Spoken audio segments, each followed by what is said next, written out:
두 번째 신성한 비밀, 내면의 진실 발견하기. 내면의 진실은 당신이 누군가에게 하는 고백이 아니다. 정직한 연설로 밝히는 정책도 아니다. 내면의 진실은 그보다 훨씬 더 깊고 훨씬 더 강력하다. 내면의 진실은 알아차림이고 알아차림 그 이상이다. 내면의 진실은 당신 안에서 일어나고 있는 일을 판단 없이 관찰하는 것이다. 동시에 당신은 괴로움에 대한 두 개의 통찰을 깊이 숙고한다. 이 말할 수 없이 강력한 두 통찰이 마치 어둠 속 손전등처럼 작동하며 당신 내면의 진실을 비추고 고통의 소나귀에서 당신을 빼내줄 것이다. 첫 번째 통찰은 우리에게 있을 수 있는 존재 상태는 단 두 개뿐이라는 것이다. 우리는 고통의 존재 상태에 있을 수도 있고 아름다운 존재 상태에 있을 수도 있다. 세 번째 존재 상태는 없다. 두 번째 통찰은 괴로움을 부르는 모든 상태는 자기 집착 때문에 지속된다는 것이다. 내면의 진실을 알아가는 것과 타인을 이해하는 것은 다르다. 바로 이 점이 다른 많은 자기계발법과 이 신성한 내면의 진실을 보기에 큰 차이점이다. 마음이 불편하다고 느낄 때 무언가를 바꾸려 하지 마라. 그 어떤 설명으로 정당화하려 하지 마라. 그리고 비난도 하지 마라.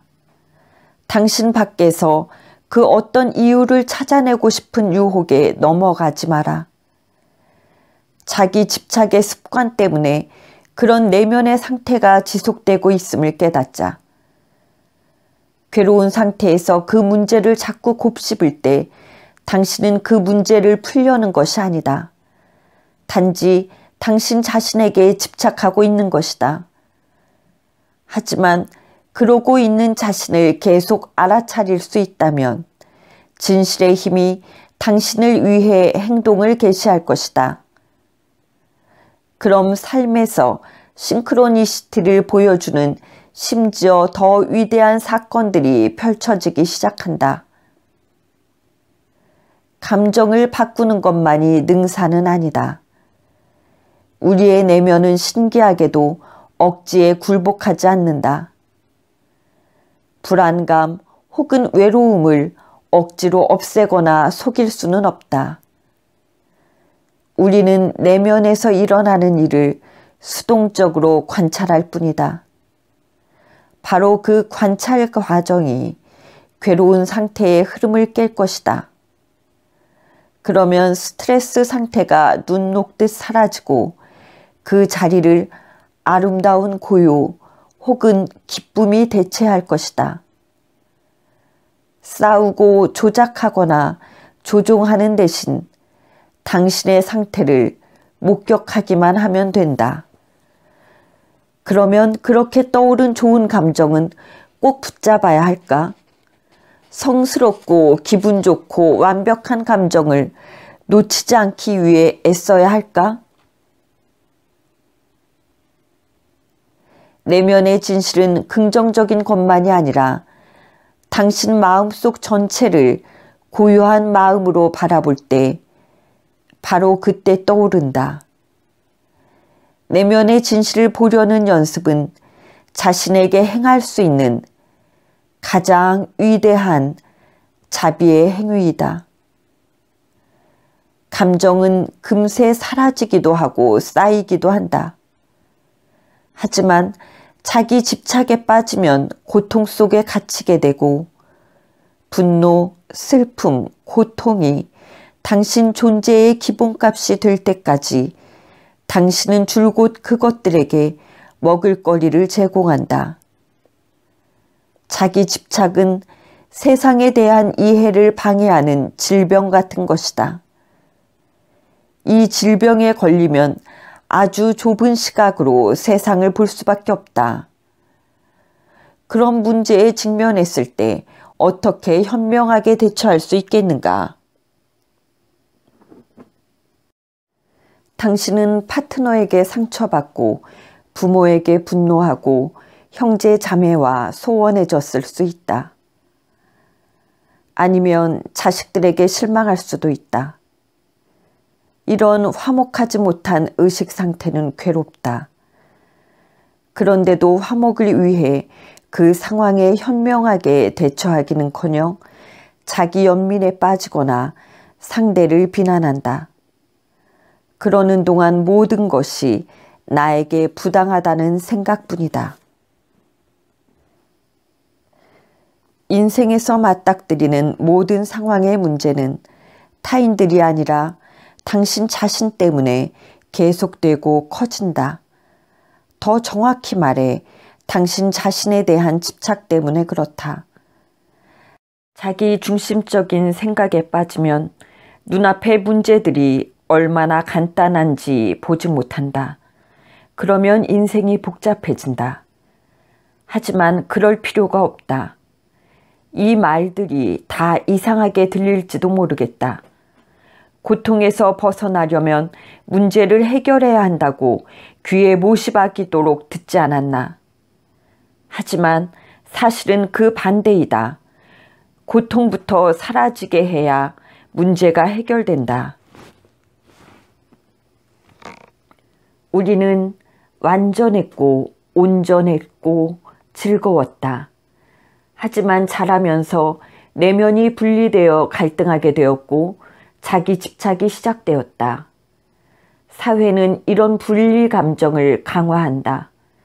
시험 점수와 등수가 모든 것의 기반이 되는 체계에서 교육을 받았으니 비교하고 경쟁하고 판단하는 법을 배울 수밖에 없다. 그리고 또래를 친구가 아닌 경쟁자로 볼 수밖에 없다. 우리는 타인만이 아니라 우리 자신과도 싸워야 한다고 배웠다.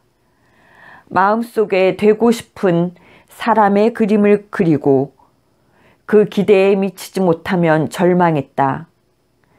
그리고 자신도 모르게 남을 만족시키는 자 혹은 자신을 증명하는 자가 된다.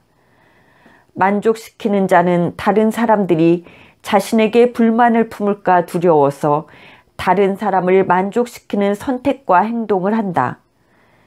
증명하는 자는 과거에 상처를 주었거나 화를 일으켰던 대화를 마음속에 꽁꽁 숨겨두고 그렇게 자신에게 상처를 주거나 부당하게 대했던 사람들에게 그들이 틀렸음을 증명하기 위해 살아간다.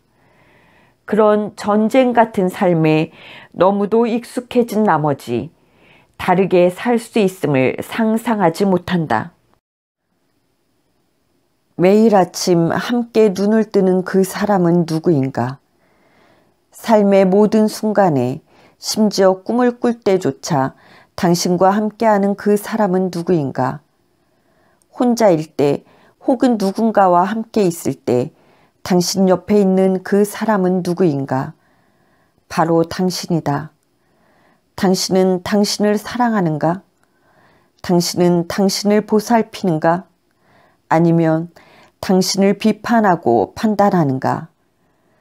당신은 당신의 가장 친한 친구인가? 친구에게 혹은 가족이나 회사 동료에게 화가 났다고 해보자. 어떤 일이 일어날까? 당신은 그들을 바꾸려 한다. 충고를 하거나 그런 행동을 참지 않겠다고 한다. 심지어 그들이 변하길 기도하기도 한다.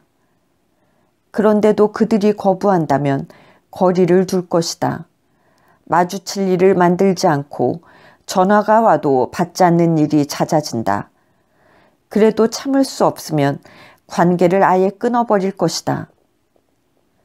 하지만 당신이 불만을 가진 사람이 당신 자신이라면, 당신이 싫어하는 사람이 당신 자신이라면, 당신이 극도로 혐오하는 사람이 당신 자신이라면, 자신과 아름다운 관계를 갖지 못한다면 자신에 대한 모든 것, 즉 걸음걸이, 말투, 사고방식, 성공을 위한 노력도 모두 성가시기 그지없는 자기 회의로 방해받을 것이다. 자기 회의라는 고통의 상태에 갇혀 있는데 대체 무엇을 성취할 수 있겠는가? 먼저 그 상태에서 빠져나와야 한다. 바깥에서 아무리 수많은 해결책을 시도해 본들 자신과 전쟁 중이라면 행복을 찾을 수 없다. 많은 시간 전쟁 중인데 다른 사람과의 관계, 재물, 휴가 혹은 성공을 즐길 에너지가 남아있겠는가? 내면의 혼란을 참을 수 없어서 우리는 이 미봉책에서 저 미봉책으로 전전한다. 폐쇄공포증을 야기하는 성가시기 짝이 없는 내면의 싸움을 잠재우기 위해서이다. 하지만 미봉책이니 해결되는 것은 아무것도 없고 결국 세상이 너무 가혹한 것만 같다. 내가 뭘 잘못했나? 우리는 울부짖는다. 나쁜 짓을 한 적도 없는데 왜 이렇게 불행해야 하지? 저 사람은 왜 나보다 더 사랑받는 걸까? 내 인생은 왜 저 여자 인생처럼 될 수 없을까? 저 사람 매력적이고 재밌네. 그런데 나는 뭐지?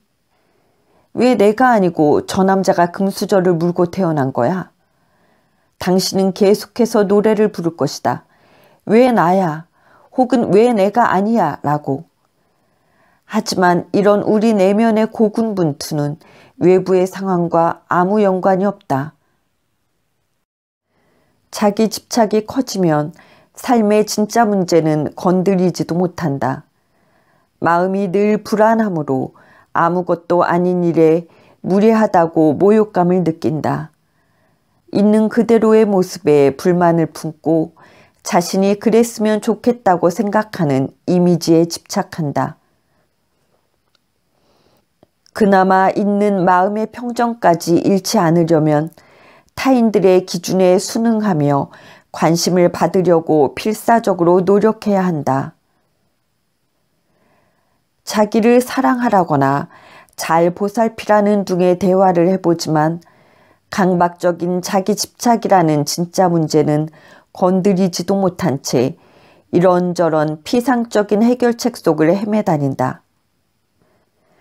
내면의 자아가 상처를 입은 채 아파하는 고통의 상태에 있는데 어떻게 자신을 잘 보살필 수 있겠는가? 멋진 휴가를 떠났지만 시끄러운 내면의 수다에서 잠시도 벗어나지 못한다면 어떻게 자신을 진정으로 사랑하겠는가? 그런 상태라면 우리는 길을 잃고 헤맬 수밖에 없다. 그런 상태라면 삶을 즐기는 건 불가능하다. 진정으로 자신을 사랑하려면 자기 집착에서 벗어나 의식의 아름다운 상태로 들어가야 한다. 어떻게? 괴로운 집착에서 나와 부드러운 관찰로 들어가면 된다. 아름다운 자아로의 여정은 진실과 함께 시작되고 진실만이 우리를 자유롭게 할 수 있다. 내면이 전쟁 중이라는 진실과 그것이 어떻게 우리의 생각을 사로잡고 있는지 관찰할 수 있다면 그것을 판단하지 않고 전환시킬 수 있다. 관찰하는 순간 고요한 의식의 아름다운 상태가 우리를 끌어안게 된다. 그토록 타인과 비교하던 우리 자신, 진정한 자신과 더할 수 없이 분리되어 있던 우리 자신을 부끄럽게 여기지 않고 그것과 싸우지도 않고 잘 포용한다면 바로 연결된 아름다운 상태가 떠오를 것이다. 자신에 대한 끝없는 불만이 부른 절대적인 혼돈을 목격한다면 새로운 질서가 나타날 것이다. 전쟁 중인 모든 자아를 관찰하다 보면 그것들이 사실은 모두 비판의 목소리라는 것을 알 수 있다.